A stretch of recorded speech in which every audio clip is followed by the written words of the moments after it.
my goodness. America has been internationally downgraded on the international credit scale. Now, this may sound crazy because you and I probably didn't hear about the fact that America, the government and nation itself, has a credit score. And for the first time in history, it is at risk of a serious downgrade. As we go into 2026, they're saying that by the end of 2026, America will be in over $40 trillion of debt. The figures right now are $34 to $36 trillion, but we're going to add an additional couple trillion onto that, and it's going to plunge America into economic crisis mode. And so if you know someone that thinks everything is just okay with the economy, or you know someone who is kind of in disbelief that there's anything wrong with the US economy, share this video with them, like this video, because what I'm about to share with you is going to blow your mind for the rest of this year and into 2026. Your eyes are going to be opened about the real truth about America's banking system like never before. Now, for the first time in modern history, the United States is openly being questioned by international lenders, not emotionally, but mathematically. Again, America is over $34 trillion in federal debt. That number alone is quite staggering, but what triggered global concern was not actually just the size of the debt. It's the lack of a credible financial plan to reduce it. See, in 2023, Fitch Ratings officially downgraded the U.S. credit from AAA to AA+, citing rising debt levels, repeated political standoffs over the debt ceiling, long-term fiscal deterioration, so a strong decline in the Federal Reserve over the past couple of years, and weakening governance around budgeting. And get this, this was in 2023. Like, a lot has happened just here in 2025. And Fitch's warning was simple. America borrows too much and it governs its debt too poorly. In other words, they're saying they are governing your money too poorly. And they say, you know, one of the possible ways they can fix this is, of course, just make people pay more taxes. Tax the rich, tax the middle class, tax the children. Heck, tax your dog, tax as many people and objects as you can find. But financially, this means that higher interest costs to service debt are going to be acquired.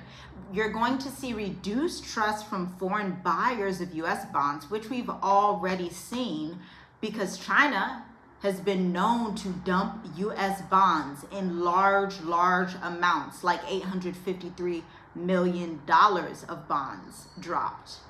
And here's the law that actually never changes, because underlyingly, there's something deeply spiritual happening with America, and you can't pretend that it's not.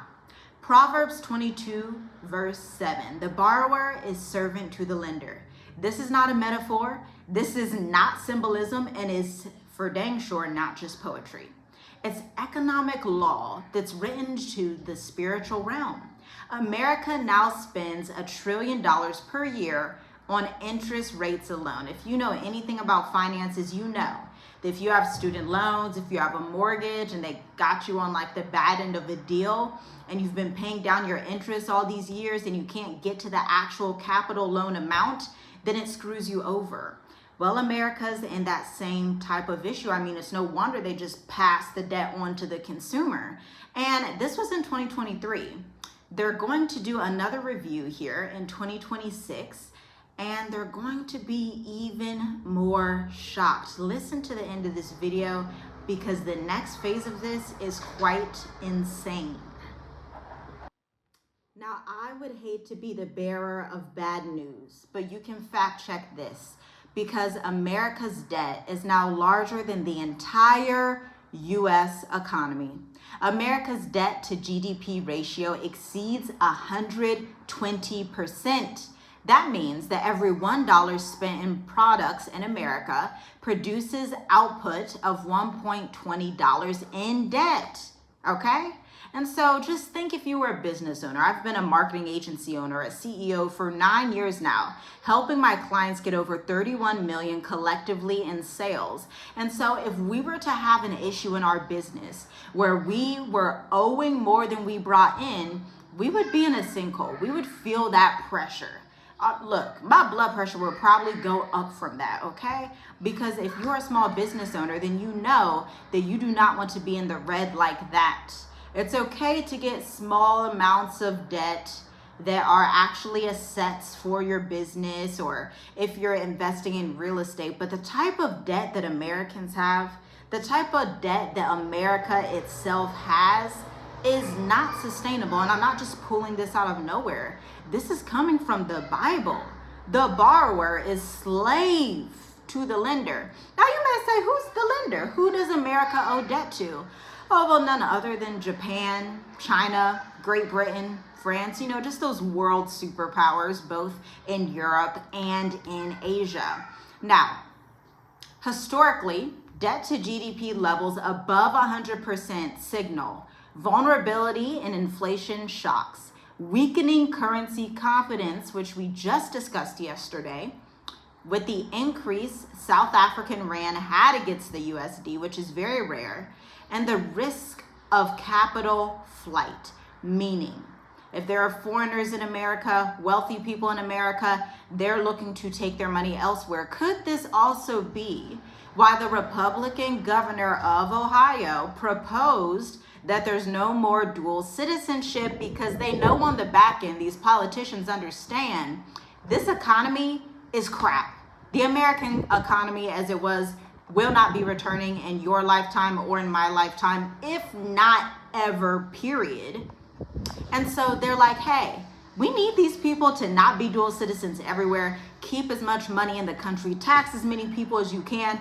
We need to go into overdrive because it's not sustainable. But is taxing America really the solution for a people that already feel like they cannot afford groceries, their mortgage, their car payment, their insurance, all of their subscriptions, and their lifestyle? So who really funds America now is the question that we should figure out together.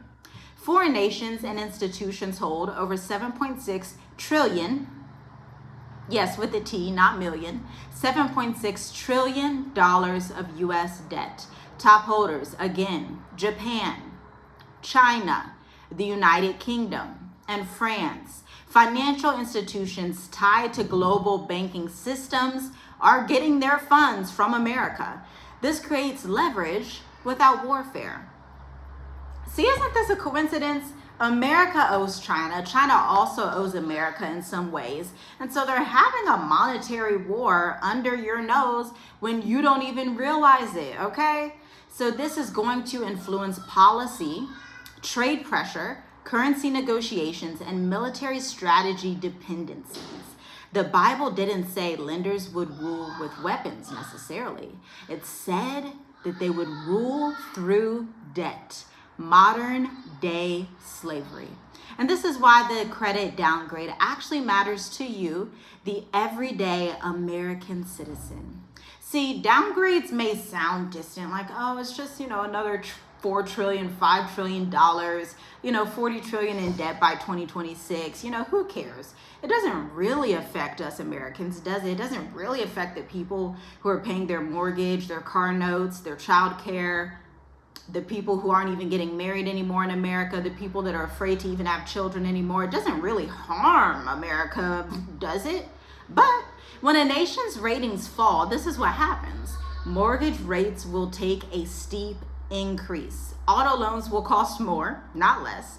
Business borrowing is actually going to slow down. Taxes are going to increase, as we've discussed, and inflation becomes super duper hard to control. And this is why the prices of food are going to continue to surge and they're not going to go down. This is why insurance is going to explode, and the downgrade is not necessarily punishment. It's just consequence for years and years of bad economics, just wasteful economics. It's really hard to turn around. Now, I need you to understand that debt is not just physical, okay?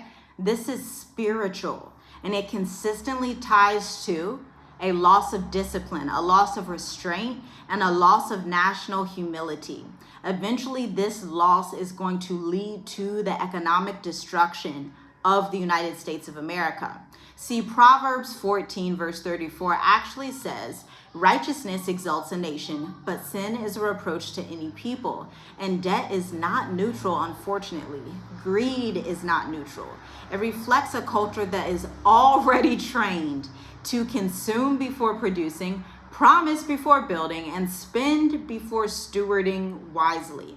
And this is the whole control system, from paper to digital super surveillance control. As debt becomes unmanageable, governments historically turn to currency restructuring, monetary tracking, spending surveillance, digital wallets, programmable payments, and restricted capital cash flow. Not because they just desire control necessarily, but because they lose control of the national debt. So they don't really have a choice. That's what gets you in such a bad situation where you just owe too much debt. You're desperate to get out of it. You're desperate for a solution. You're desperate to just put food on the table. One way that you can combat this is the everyday American consumer. Stop spending. We already see like people are not spending for Black Friday. Christmas, fantastic. I haven't celebrated Christmas in over 10 years, okay? But you need to go further than that. You need to have an online skill. You need to consider living somewhere more affordable. Maybe for you, that's down south. Maybe for you, it's Ohio. For me, it's Mauritius, Africa, straight up, because I save 53% every single year of my income by living in Mauritius, Africa, instead of Columbus, Ohio. You can do the same thing, because at this day and age, the American economy and the inflation, like it says in the book of Revelations, a denarius for a loaf of bread. Now, in ancient times, that would have been like, oh my gosh, that's way too much money to spend on a loaf of bread. It's basically just an analogy or a metaphor that's telling you you're probably going to be spending $15 for a loaf of bread in America eventually, especially for those who think America's not Babylon. But see, it's lining up exactly with prophecy, especially in Revelations when it talks about Babylon the Great, mystery Babylon collapsing in 1 hour. Now you see how everything can just topple down with all of this debt that, again, is going to hit 40 trillion by the end of 2026. So here's what this means for families right now. Again, reduce your personal debt, build portable income, diversify your banking exposure, buy some gold, okay? Increase skills that travel with you. So many people say, well, just do plumbing, just, do these little skills. You're just around the corner a year or two from AI doing all of that. You need to be a lot more innovative in the age of AI. I mean, I just signed a new contract yesterday for a client. I'm still signing so many new contracts in an economy like this because I've positioned my business to work with the most elite businesses. So that means when the masses don't have money, you need to go to the people who do, the people whose businesses are functioning, the people whose businesses are working, the people who may not be seen, but they have revenue. And there are Black-owned businesses out there like that as well. African-owned business, immigrant-owned businesses, businesses all across the world that are doing just fine. Everyone is not doing bad. That is not accurate. It's just a large portion of the American economy is not doing well. Because at the end of the day, when systems tighten, mobility is going to become your only superpower, your only source of freedom, your only source of getting your debt down. Bondage is never going to be announced at the door, but it will be introduced through policy. And let's be for real, the ancient warning was always clear. Yah did not warn people to fear the future, but he did warn them in the Torah and all throughout the New Testament and in Proverbs to avoid bondage, avoid reckless pledging and spending, avoid natural pride rooted in paper wealth, avoid trusting systems built on perpetual borrowing. Like literally America, it should be America, the state of perpetual buyers. Borrowers. Well, buyers too, because they consume, they borrow. It's just a culture that just it leads to vanity. It leads to nothing, emptiness. And debt is not just about economics. If I don't leave you with anything else today, debt is not just about economics. It starts in the spirit realm. It's a spiritual doorway of dependency and control. And America has walked through it, fully illuminated, yet, unfortunately, unconcerned. Shalom, shalom. I'll see you in the next video.